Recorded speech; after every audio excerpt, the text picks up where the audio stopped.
এই আয়াতটা খুবই মনে শান্তিদায়ক আয়াত। জীবন অনেক কিছু হয়ে যাবে, কিন্তু এই আয়াতটা যদি তেলাওয়াত করতে পারে ভিতরে ভিতরে আল্লাহকে পাবেন।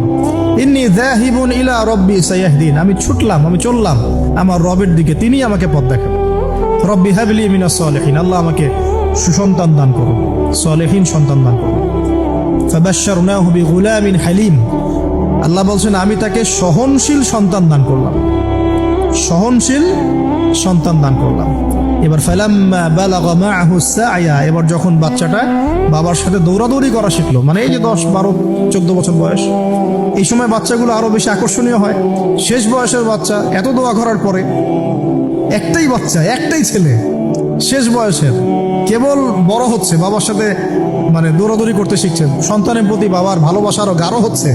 আল্লাহ পাক তখনই পরীক্ষা নিলেন, যাতে দেখতে চান আল্লাহ পাক আমার ভালোবাসা বেশি না তোমার সন্তানের প্রতি ভালোবাসা বেশি। সন্তানকে পেয়ে আবার আমাকে ভুলে যাওনি তো? সুবহানাল্লাহ, সুবহানাল্লাহ। এবার ফালাম্মা বালাগা মাআহু সা'য়া, যখন সন্তান ছোটাছুটি করা শুরু করলো, দৌড়াদৌড়ি করতে শিখলো, ক্বালা ইয়া বুনাই, ইব্রাহিম আলাইহিস সালাম বলছেন হে আমার সন্তান, ইন্নী আরা ফিল মানামি আন্নী আযবাহুকা, আমি আমার স্বপ্নে দেখেছি আমি তোমাকে জবাই করছি। এই কথাটা কিন্তু তিনি গিয়েই তাকে বলেন নাই, তিনি সন্তানকে নিয়ে হাঁটছেন হাঁটছেন হাঁটছেন, কাবাঘর থেকে প্রায় 8 কিলোমিটার দূরে চলে গেছে, যেখানে কুরবানি করি মিনা প্রান্তরে 8 কিলোমিটার দূরে চলে গেছে। সেখানে গিয়ে তিনি বলছেন যে বাবা আমি স্বপ্নে দেখেছি আমি তোমাকে জবাই করছি। আগে কিন্তু বলেন নাই যে আমি স্বপ্নে দেখেছি তোমাকে জবাই করছি, চলো আমার সাথে। জেনে ইসমাইল আলাইহিস সালাম জেনে শুনে যাননি ওখানে যে আমাকে ওখানে গিয়ে জবাই করবে আব্বা, অ্যাটেম্প্ট নিবে। তিনি আগে জানতেন না, ইসমাইলও আগে জানতেন না। যখন তাকে নিয়ে গেছেন, ওই স্পটে নিয়ে গেছেন যে যেখানে জবাই করবেন বা মনস্থ করেছেন, ওইখানে গিয়ে তিনি বলছেন যে ইন্নী আরা ফিল মানামি আন্নী আযবাহুকা, বাবা আমি স্বপ্নে দেখেছি আমি তোমাকে জবাই করছি। ফানজুর মাযা তারা, তোমার রায় কি আমাকে বলো, তুমি কি ভাবছো আমাকে বলো।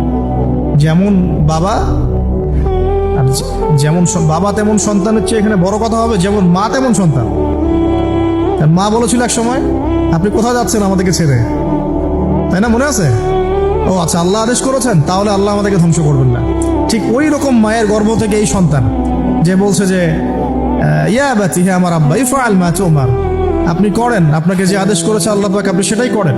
সাতাজিদুনি ইনশাআল্লাহু মিনাস সাবিরিন, ইনশাআল্লাহ আপনি আমাকে ধৈর্যশীল পাবেন। একটা ছেলে আমাকে দেখেন এই জেনারেশনের, একটা ছেলে যে এইভাবে আল্লাহর জন্য জীবন দেওয়ার জন্য প্রস্তুত আছে। দেওয়ার দরকার নেই জীবন, আল্লাহর জন্য জাস্ট 5 ওয়াক্ত নামাজটা পড়ুক, আল্লাহর জন্য 5 ওয়াক্ত নামাজ পড়ুক, ফজর সহ, আল্লাহর জন্য রেগুলার তাহাজ্জুদ পড়ে। জীবন দেওয়া বহুত দূরের কথা, এটা হাইয়েস্ট লেভেল, এটা আমি বলতে চাচ্ছি না। আল্লাহর জন্য কোরআনটা হিফজ করেছে, একটা পড়া হিফজ করেছে, বা অ্যাটলিস্ট আল্লাহর জন্য কোরআন তেলাওয়াত করা শিখেছে, জাস্ট রিসাইট করা শিখেছে। আল্লাহর জন্যে মানে কোনো মাদ্রাসায় বা কোনো ওস্তাদের কাছে বা কোনো কোর্সে 6 মাস, 1 বছর, 2 বছর পড়াশোনা করেছে। আল্লাহর জন্য একটু দাওয়াতি কাজ করেছে, আল্লাহর জন্য একটা বই লিখেছে, আল্লাহর জন্য দিন প্রতিষ্ঠার কিছু চেষ্টা করেছে, মানে আল্লাহর জন্য কিছু করেছে। এই এখনকার যে হিউজ জেনারেশনটা আছে, লাখ লাখ কোটি কোটি ছেলে মেয়ে, এখান থেকে আপনি আমাকে